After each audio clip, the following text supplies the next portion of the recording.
धम्मपद 2.1, 2.2 और 2.3 यानी 21, 22, 23 की कहानी। ये कहानी पूरे धम्मपद की सबसे ज़्यादा इंटरेस्टिंग और सबसे ज़्यादा प्रेरणादायक और बहुत ही लंबी और अच्छी कहानी है।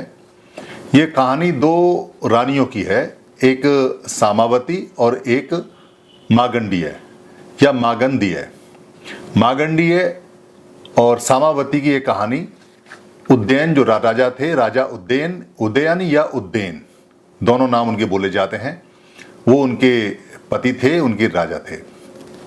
सबसे पहले हम सामावती के बारे में बताएंगे। सामावती एक कौसंबी के पास में छोटा सा नगर था, छोटा सा कस्बा जिसको नगर या गांव, क्योंकि नगर नाग से बना हुआ है। नाग लोग जहां रहते थे वहां उसको नगर बोलते हैं। उसका नाम था भद्दवती। भद्द जो शब्द मैंने आपको पहले बताया है, आप उसमें देख सकते हैं भद्दसार जो होता है, यानी भद्द माने बहुत अच्छा। भद्दवती उसका नाम था, कस्बे का नाम, छोटे शहर का नाम। वहाँ जो भद्दवती उनके पिता का नाम था, और भद्दवती वहाँ पर नगर सेठी थे, यानी नगर के सबसे बड़े व्यापारी थे, सेठी थे। उनका व्यापार चलता था और उनका व्यापार कौसंबी के जो घोषित या घोषक नाम के सेठी थे, व्यापारी थे, उनके साथ में चलता था। मगर दोनों ने कभी एक दूसरे को देखा नहीं। व्यापार का और उपहारों का आदान प्रदान चलता रहता था। जो भद्दवती सेठी थे यानी सेठ थे, उनकी एक पुत्री थी जो मैंने आपको अभी बताया, उसका नाम था सामावती या सामा। सामा बोलते हैं जो काली औरतें होती हैं हमारे यहाँ, उनको सामा बोलते हैं, और सामावती का मतलब सामा रंग वाली, वो उनका नाम था। बड़ी सुशील थी, बड़ी सुंदर, बड़ी बुद्धिमान वो कन्या थी। हुआ यूं कि भद्दवती के अंदर, यानी जहाँ सामा रहती थी और जहाँ भद्दवती उनके पिता रहते थे, व्यापार करते थे, वहाँ पर महामारी फैल गई। महामारी उन दिनों आम बात होती थी, क्योंकि जो वायरल डिसीज होती थी उनका कोई कंट्रोल या उनकी कोई वैक्सीन नहीं होती थी उस समय। वो प्राकृतिक आती थी और जैसे टेम्परेचर बदलता था वैसे वो अपने आप ही ख़त्म हो जाती थी। मगर इस बीच में अज्ञानता की वजह से, जानकारी के अभाव की वजह से बहुत सारे लोगों को और जानवरों को वो मार देती थी। उसको महामारी बोलते थे। महा माने बड़ा और मारी माने मार। तो उस महामारी में सारे के सारे जो भद्दवती के लोग थे, उन्होंने अपनी जान बचाने के लिए भद्दवती को छोड़ना मुनासिब समझा, उचित समझा, और वो छोड़ के जाने लगे। तो जो भद्दवती थे यानी सामावती के पिता थे, उन्होंने भी निर्णय लिया कि वो अपना सब कुछ वहाँ से छोड़ के और कौसंबी चले जाएंगे। कौसंबी जाने लगे। मगर कौसंबी जाने तक जो भद्दवती और उनकी पत्नी दोनों ही वायरल जो डिसीज थी उसकी चपेट में आ गए, यानी महामारी की चपेट में आ गए। वहाँ घोषित जो सेठी थे वो वहाँ पर पिंडदान यानी भोजन दान किया करते थे, और उनका भोजन दान पूरे दिन चलता था और 365 दिन चलता था। उसकी व्यवस्था वहाँ का एक मैनेजर संभालता था। तो उनकी जो पुत्री थी, क्योंकि पिता बीमार हो गए भद्दवती और उनकी माता बीमार हो गई, तो वो खुद खाना लेने के लिए गई। जब वो वहाँ पिंड दान में, भोजन दान में खाने लेने के लिए गई, तो उसने 3 लोगों का खाना वहाँ से लिया, 3 हिस्से लिए। 3 हिस्से लेके वो आई, खाना खाया। सुबह देखा तो उन दोनों में से एक की एक्सपायर हो गई, एक की मृत्यु हो गई। तो वो सिर्फ 2 लोग बचे। अगले दिन वो 2 लोगों का खाना ले लेने गई और उसने वहाँ 2 लोगों का खाना लिया और लेके आ गई। ये बात जो वहाँ का मैनेजर था वो नोट कर रहा था कि इसने पहले दिन 3 लोगों का खाना लिया, बाद में इसने 2 लोगों का खाना लिया। अगले दिन जब वो आई तो उसके जो परिवार में माता पिता दोनों की मृत्यु उस महामारी से हो गई और वो अकेली रह गई। तो उसने वहाँ सिर्फ 1 दिन का, तीसरे दिन खाना लिया। जब उसने 1 दिन का खाना, एक खाना लिया, एक बंदे का, एक व्यक्ति का, यानी स्वयं अपना खाना लिया, तो जो मैनेजर था उसने थोड़ा सा एक व्यंग में कहा कि लगता है तुम्हें आज अपनी भूख का पहचान हुई है, आज तुम्हें पता चला है कि कितना खाना खाना चाहिए। सामावती पहले से ही परेशान थी, वो वहाँ रोने लगी।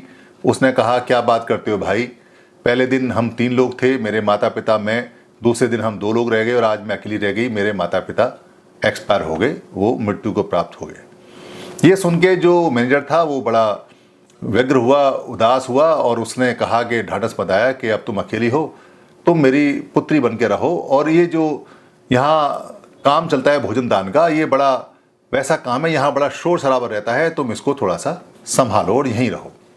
सामावती के पास में कोई और ऑप्शन था नहीं, और वो उनकी पुत्री बन के वहीं रहने लगी।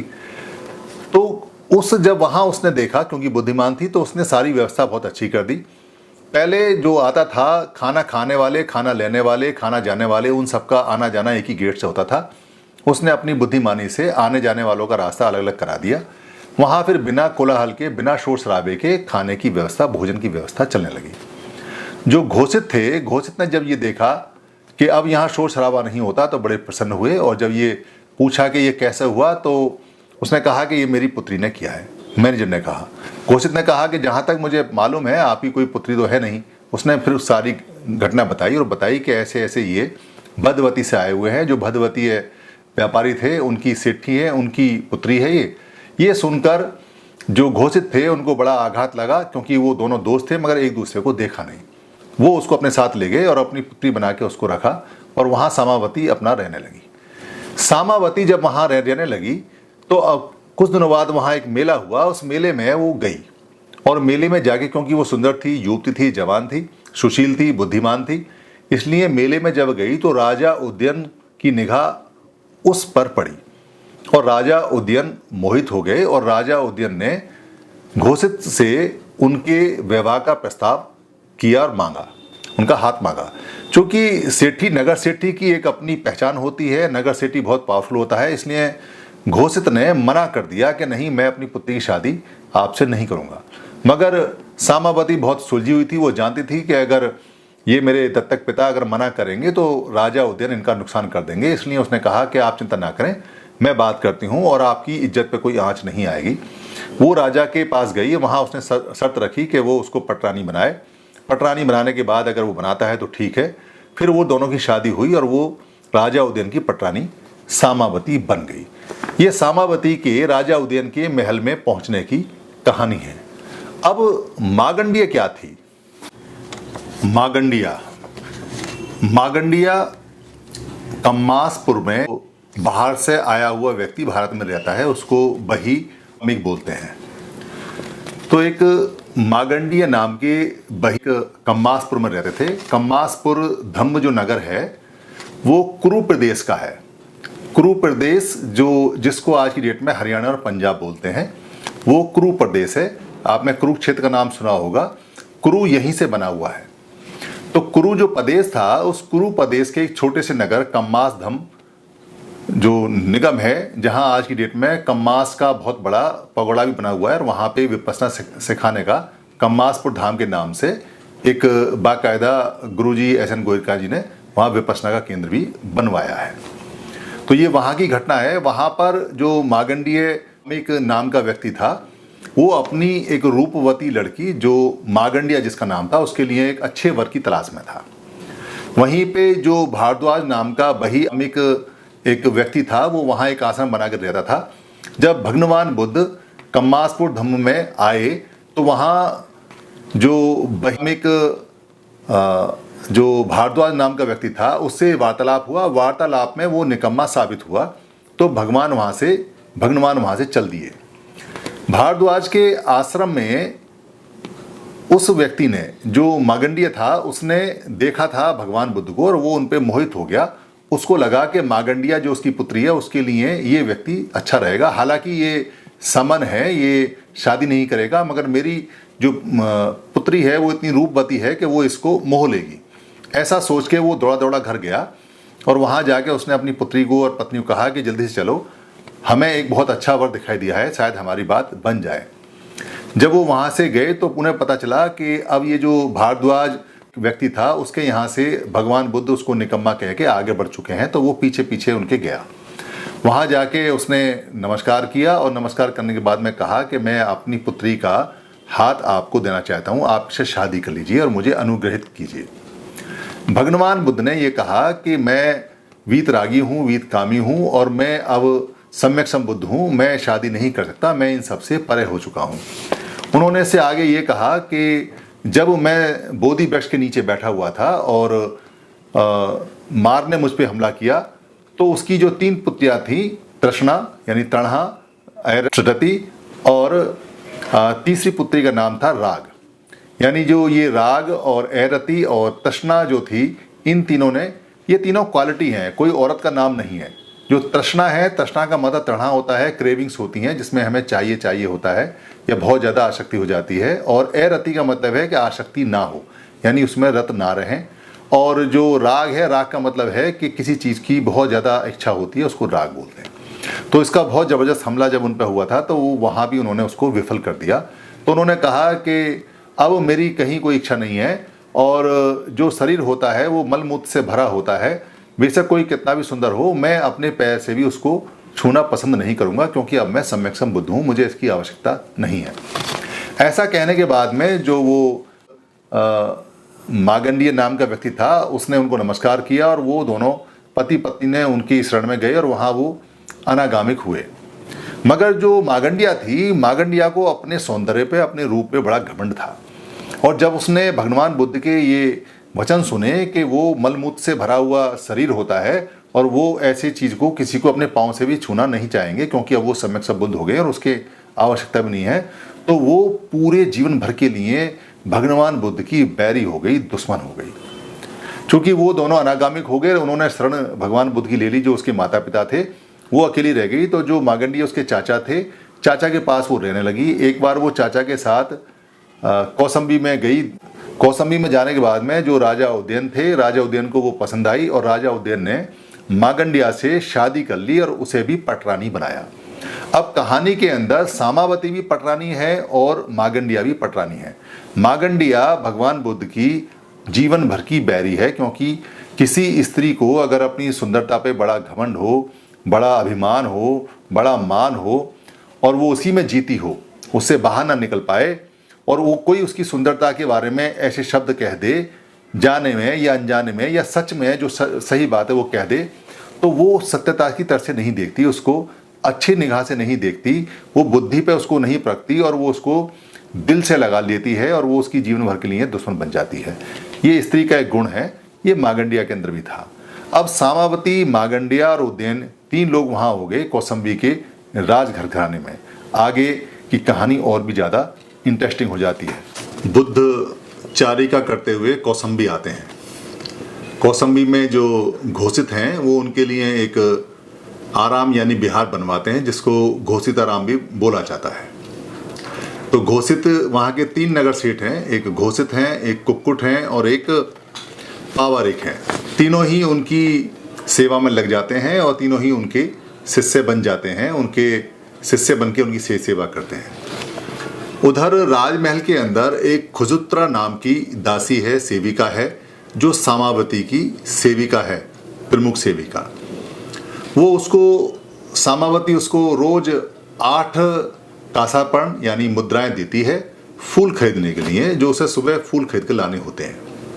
खुजुत्रा थोड़ी कुबड़ी है, इसलिए वो जाती है और 4 मुद्राओं का वो फूल खरीदती है और 4 मुद्राएं रोज बचा लेती है।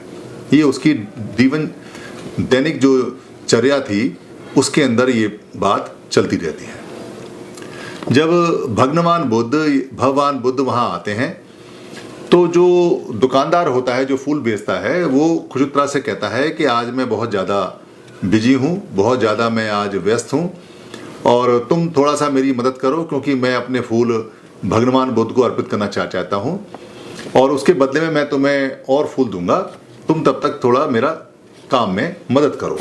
खुजुत्रा इस प्रस्ताव को मान लेती है, क्योंकि उसे आज ज़्यादा फूल मिलने वाले हैं और वो भी फूलों को लेके भगवान बुद्ध के जहाँ घोषिताराम विहार है वहाँ जाती है और वहाँ जाके उनके वचनों को, उनकी वाणी को सुनती है।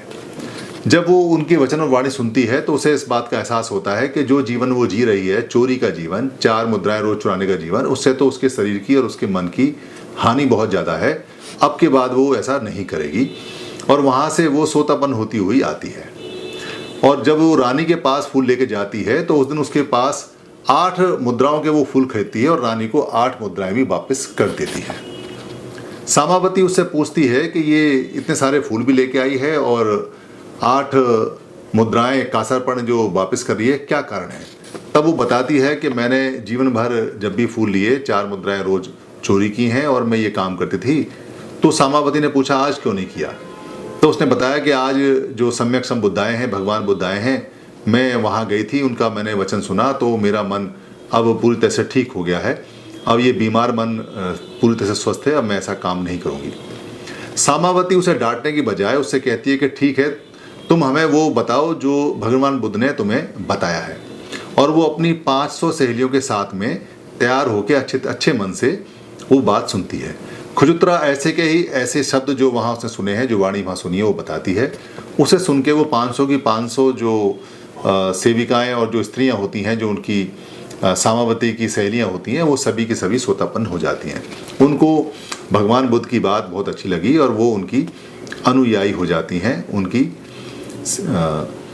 ये बात चलती है तो वो भगवान बुद्ध को देखने के लिए, उनकी चारिका को देखने के लिए अपने महलों में जो छिद्र हुए हैं, जो छेद हुए हैं, जो झरोके हैं, जो खिड़कियां हैं, उनसे वो भगवान बुद्ध को आते जाते देखती हैं जब वो नगर में चारिका के लिए आते हैं। और वो 500 की 500 सहेलियां महिला वहाँ खड़े होके और उनका वंदन करती हैं, उनकी स्तुति करती हैं। एक दिन जो मागंडिया थी, मागंडिया वो 500 सहेलियों से पूछती है कि तुम लोग ऐसा क्या करते हो सुबह सुबह, क्योंकि उनको मागंडिया के चित्त का, उसके मन का पता नहीं है, क्योंकि मागंडिया आजीवन भर के लिए भगवान बुद्ध की दुश्मन बनी हुई है, क्योंकि उसके रूप सौंदर्य को उन्होंने मल मूत्र का शरीर बताया था और छूने से भी मना करने की बात कही थी। ऐसा जानकर, मगर चूंकि वो जो सहेलियां हैं उनको पता नहीं है, तो वो अपने जो उनका सरल चित्त है, सरल मन है, उससे बताती हैं कि हम भगवान बुद्ध का वंदन करती हैं, स्तुति करती हैं जब भी वो यहाँ से आते जाते हैं। ये सुनकर उसको पूरे शरीर में आग लग जाती है, क्योंकि वो तो पहले से ही उनकी दुश्मन है। और वो जो राजा उदयन होता है, राजा उदयन को कहती हैं कि देखो ये बात बाहर जा रही है, ये बाहर के संपर्क में है और ये ऐसे ऐसे करती हैं, कोई भी घटना घट सकती है। वो राजा उदयन जब सामावती से पूछता है तो सामावती कहती है कि हम भगवान बुद्ध की वंदन स्तुति करते हैं। वो राजा उदयन क्या करता है कि उन खिड़कियों को, झरोकों को बंद करा देता है और बंद कराने के बाद में सामावती को कुछ नहीं कहता। ये असफल होने के बाद में, क्योंकि कहानियाँ बहुत सारी हैं और लंबी हैं, ये असफल होने के बाद में मागंडिया कुछ पैसे देके गुंडों को भिजवाती है और उनके पीछे लगाती है, जो भिक्खु चारिका करने के लिए आते हैं, जो चारिका करते हैं। उस समय भिक्खु संघ में जो आनंद होते हैं, वो जाके भगवान बुद्ध से कहते हैं कि यहाँ जो लोग हैं हमें परेशान कर रहे हैं और हमें यहाँ से चलना चाहिए। भगवान बुद्ध कई गाथाएं उसमें बताते हैं और कहते हैं कि नहीं, हमें यही रहना चाहिए। और 7 दिन के बाद में ये जो गाली गलौज का जो माहौल है, जो दुखद माहौल है, या जो ऐसा माहौल बनाया गया है, ये अपने आप खत्म हो जाएगा, लोग थक जाएंगे। ये बात सच है और 7 दिन के बाद के अंदर ही वो लोग थक जाते हैं। मागंडिया का ये बार भी विफल हो जाता है। उसके बाद मागंडिया एक चाल और चलती है। उसे पता चलता है कि जो भगवान बुद्ध का अनुयायी होता है वो जीव हत्या नहीं करता।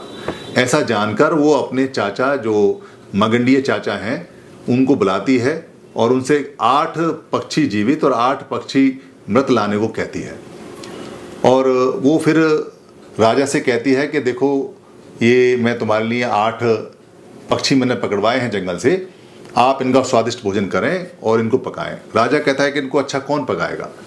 तो वो मागंडिया कहती है कि ये 500 जो सहेलियां हैं और ये सामावती की सहेलियां, ये बड़ा अच्छा खाना बनाती हैं, आप इनसे बनवाइए, ये बहुत बढ़िया खाना बनाएंगी। राजा मागंडिया, जो राजा उदयन होते हैं, वो मागंडिया की बात मानते हुए और वो जो जीवित पक्षी हैं वहाँ भिजवाते हैं, मगर जो सामावती है वो जीव हत्या के लिए मना कर देती है। तो मागंडिया भड़काती है कि देखो, उसने आपके कहने पे इनकी जीव हत्या नहीं की और खाना नहीं बनाया, मगर अगर यही पक्षी वो बुद्ध के लिए पकाने के लिए आप कहोगे तो वो पका देगी। ऐसा जानकर राजा उदयन दोबारा से पक्षी भेजते हैं और आदेश देते हैं कि ये बुद्ध के लिए खाना बनाया जाए। इस बार जो मागंडिया है वो जीवित पक्षी ना भेज के मृत पक्षी भेजती है। और मृत पक्षी जब सामावती के पास पहुंचते हैं तो सामावती कहती है ये हमारा काम है, हम इसको अच्छे से कर देंगे, और वो भोजन को पका देती है, उस मांस को पका देती है, क्योंकि वो मृत मांस है। मृत मांस तो मटेरियल के बराबर होता है। तब राजा को वो मागंडिया भड़काती है कि देखो, बुद्ध के लिए तो इसने जीव हत्या कर दी, मगर आपके लिए नहीं की। ये आपकी सगी नहीं है, ये आपकी पटरानी आपके आदेश के अनुसार नहीं चलती है, ये बुद्ध के आदेश के अनुसार चलती है। ऐसा करके उसने भड़काया। बहुत टाइम लगा, वो हर छोटी बड़ी बात पे राजा उदयन को भड़काती रह जाती थी। उसके बाद क्योंकि राजा उदयन की 3 रानियां थीं और वो बारी बारी से अपनी रानियों के महल में जाते थे। तो जब सामावती का नंबर आया तो मागंडिया ने अपने चाचा मागंडिया से एक सांप मंगाया और सांप को उस बांसुरी में छुपा दिया जिस बांसुरी को राजा बजाता था, और उसको फूल से बंद कर दिया। फिर वहाँ ऐसा नाटक किया कि जैसे सामावती ने सांप छोड़ा है और वो मारना चाहती है, और बड़ा शोर शराबा मचाया और उसने सामावती पर आरोप लगाया कि वो राजा उदयन को मारना चाहती है। ऐसा जानकर राजा उदयन को बड़ा गुस्सा आया और उसने सभी स्त्रियों को तीर से मारने का एक तीर उठा लिया, कमान उठा ली, और तीर जैसी उसने चढ़ाया तो उसने देखा कि सामावती और उसकी 500 सहेलियां बिल्कुल शांत और विपश्यना मुद्रा में हैं। उनकी तरंगें इतनी ज़बरदस्त और इतनी अच्छी तरंगें आ रही थी कि राजा के हाथ से तीर चला ही नहीं। राजा को बड़ा आश्चर्य हुआ उदयन को कि ऐसी क्या बात है, इसका मतलब ये सच है। और उनकी सच्चाई जानकर राजा बहुत खुश हुआ और उसको सामावती को कहा कि आप एक वर मांगो। वर का मतलब है श्रेष्ठ चीज़ आप मांगो। तब सामावती कहती है कि भगवान बुद्ध प्रतिदिन यहाँ आएँ और महल में आके उपदेश दें।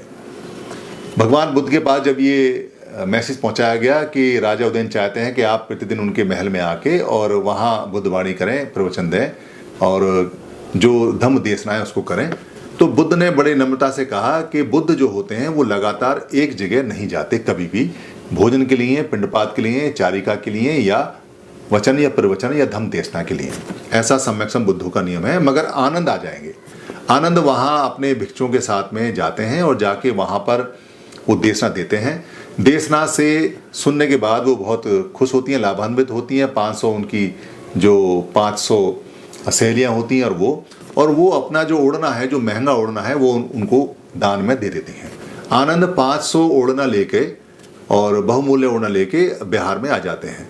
राजा उदयन को जब ये पता चलता है कि आनंद को 500 ओढ़ना दिए गए तो राजा उदयन ने सोचा कि क्या ये ओढ़ना बेचते हैं जो इतने सारे ओढ़ना ले गए। तब वो आनंद से पूछते हैं कि आप क्या करते हो जो ये चीवर या ओढ़ना आपको मिलते हैं। एक कहानी है जो बताते हैं और जो सच भी है। तब आनंद उन्हें बताते हैं कि हम चीवर उनको देते हैं जिनकी आवश्यकता होती है।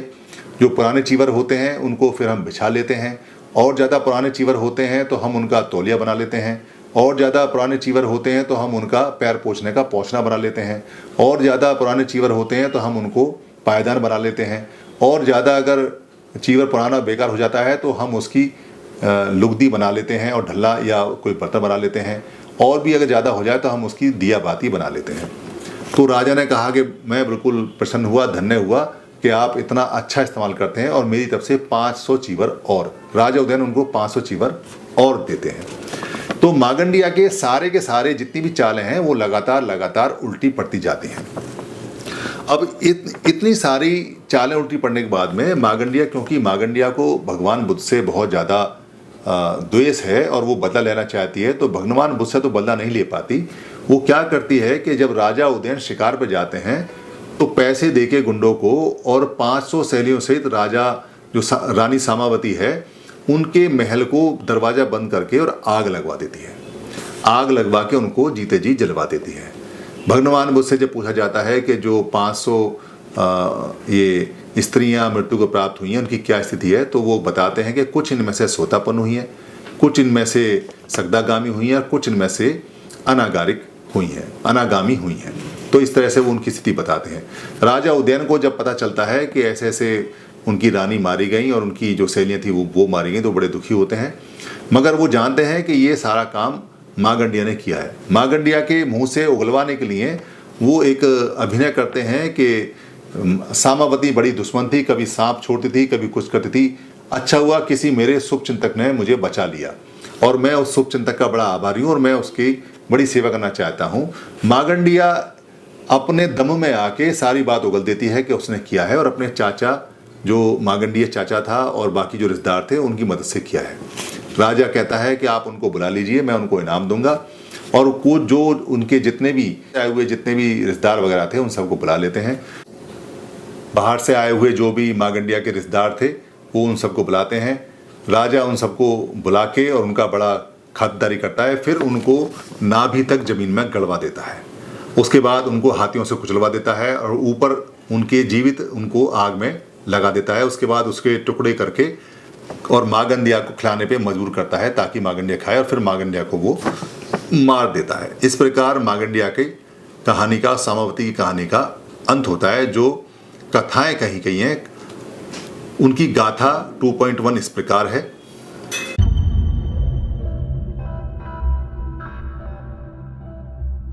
अपमादो अमत पदंग पमादो मच्चूनो पदंग अपमत्ता ने मियंती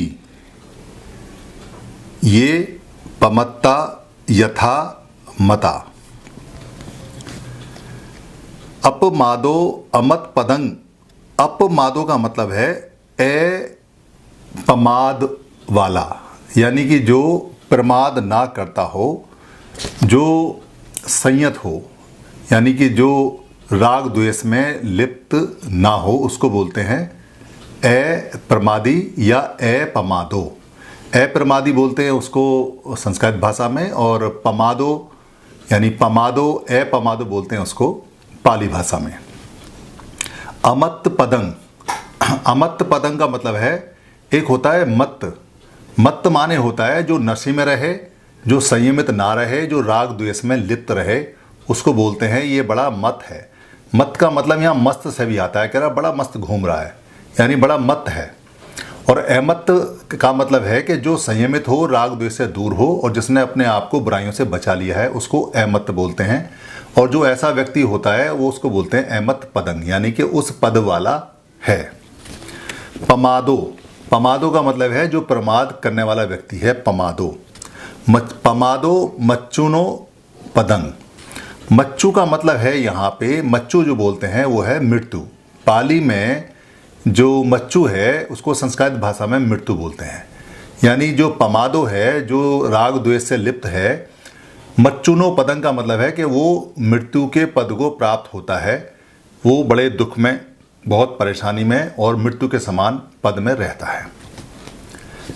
अपमत्ता ने मियंती, अपमत्ता का मतलब है अपमाद वाला गुण हो गया, यानी जिसमें अप्रमाद का गुण हो, जिसमें राग द्वेष से युक्त ना रहने का गुण है।